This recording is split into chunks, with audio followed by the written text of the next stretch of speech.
कालाबाजारी पर शिकंजा कैसे कसा जा रहा है। एलपीजी सिलेंडर्स की कालाबाजारी पर सरकार सख्त है। जो पेट्रोलियम और गैस मंत्रालय है उसने जानकारी दी कि सिलेंडर्स की जमाखोरी के खिलाफ एक्शन तेज हो गया है। 16 मार्च तक करीब 12,000 जगहों पर छापेमारी की गई और लगभग 15,000 एलपीजी सिलेंडर जब्त किए गए।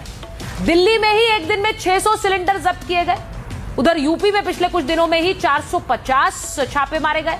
मध्य प्रदेश में 1200 जगह पर यह छापेमारी हुई है और वहां 1800 सिलेंडर जब्त किए गए। तो ये सारी अब एलपीजी किल्लत की अफवाह को लेकर देश के कई राज्यों में प्रशासन का एक्शन बहुत तेज हो चुका है। कालाबाजारी और जमाखोरी को लेकर पुलिस ताबड़तोड़ इस वक्त छापेमारी कर रही है और आरोपियों के खिलाफ कड़ी कार्रवाई भी इस वक्त कर रही है। वहीं यूपी में कालाबाजारी को लेकर चलाए जा रहे अभियान को लेकर योगी सरकार ने डेटा जारी किया। बताया गया कि 12 मार्च से अब तक राज्य में करीब 4,816 जगह पर छापेमारी की गई। 70 लोगों पर एफआईआर दर्ज की गई है। 10 लोगों को गिरफ्तार किया गया। एमपी ने जमाखोरों के खिलाफ मोहन सरकार का सख्त एक्शन दिखा। ब्लैकमेलिंग के शक को लेकर करीब 447 एलपीजी सिलेंडर को जब्त किया गया, जो अब तक की सबसे बड़ी कार्रवाई मानी जा रही है। एलपीजी किल्लत की अफवाह को लेकर देश के कई हिस्सों में कुछ ऐसी तस्वीर सामने आई, जहां लोग लंबी लाइनों में खड़े होकर अपनी बारी का इंतजार करते दिखाई दिए, जबकि सरकार कह रही है कि देश में एलपीजी की किल्लत नहीं है। अब देश भर में गैस की कालाबाजारी को लेकिन प्रशासन का एक्शन भी इस पर जारी है। दिल्ली पुलिस की क्राइम ब्रांच ने मुंडका इलाके में चल रहे एक अवैध गैस जमाखोरी रैकेट का भंडाफोड़ कर दिया है। इस गोदाम में 1-2 नहीं बल्कि 610 सिलेंडर मिल गए हैं, जिन्हें सरकारी नियमों के विरुद्ध और सुरक्षा मानकों को ताक पर रखकर जमा किया गया था। दिल्ली पुलिस की क्राइम ब्रांच को एक गुप्त सूचना मिली थी कि मुंडका में गुरुजी इंडियन गैस सर्विस गोदाम में बड़े पैमाने पर अनियमितताएं बरती जा रही हैं। सूचना के आधार पर एक विशेष टीम का गठन किया गया। जब पुलिस टीम ने खाद्य एवं आपूर्ति विभाग के अधिकारी की मौजूदगी में वहां छापेमारी की तो नजारा बेहद चौंका देने वाला था। एजेंसी केवल इंडियन कंपनी के कमर्शियल सिलेंडर बांटने के लिए अधिकृत थी, लेकिन गोदाम के भीतर भारत गैस और एचपी गैस के भी दर्जनों सिलेंडर अवैध रूप से छिपाकर रखे गए थे।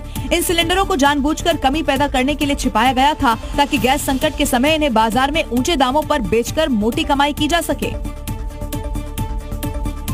यूपी एटीएस ने आतंकी संगठन आईएसआईएस से जुड़े हुए संदिग्ध को मुरादाबाद से गिरफ्तार कर लिया है। गिरफ्तार युवक देश में शरिया कानून लागू कराने के लिए काम कर रहा था।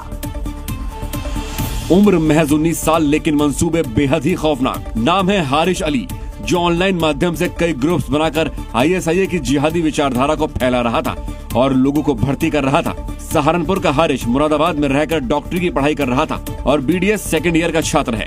इतना ही नहीं, एटीएस को आतंकी संगठन से जुड़े होने के सबूत भी हाथ लगे हैं। उत्तर प्रदेश के सहारनपुर में लगने वाले शाकंभरी देवी मेले को लेकर एक विवाद खड़ा हो गया है। बजरंग दल के एक नेता ने मेले में गैर हिंदुओं की एंट्री बैन करने की मांग कर दी। अब इसके साथ ही दुकानदारों के आधार कार्ड की जांच की भी बात कही जा रही है। दरअसल सहारनपुर में लगने वाले शाकंभरी देवी मेले को लेकर बजरंग दल के नेता ने प्रशासन से मांग की है कि मेले में केवल हिंदू दुकानदारों को ही दुकान लगाने की अनुमति दी जाए। उनका कहना है कि दुकानदारों के आधार कार्ड की जांच कर उनकी पहचान सुनिश्चित की जाए।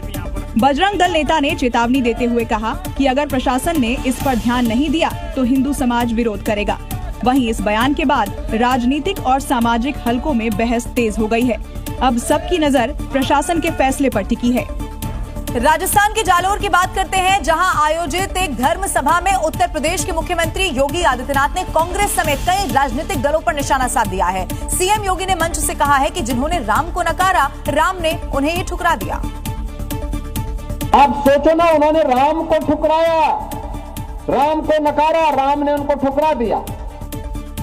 सीएम योगी ने राम मंदिर निर्माण और राम सेतु को लेकर ऐतिहासिक मुद्दों का जिक्र करते हुए कहा है कि अयोध्या में राम मंदिर का निर्माण देश की आजादी के बाद आसानी से हो सकता था, लेकिन पिछली सरकारों की उल्टी पैरवी ने इसे रोका। सुप्रीम कोर्ट में एफिडेविट देते हैं, कहते राम हुए ही नहीं।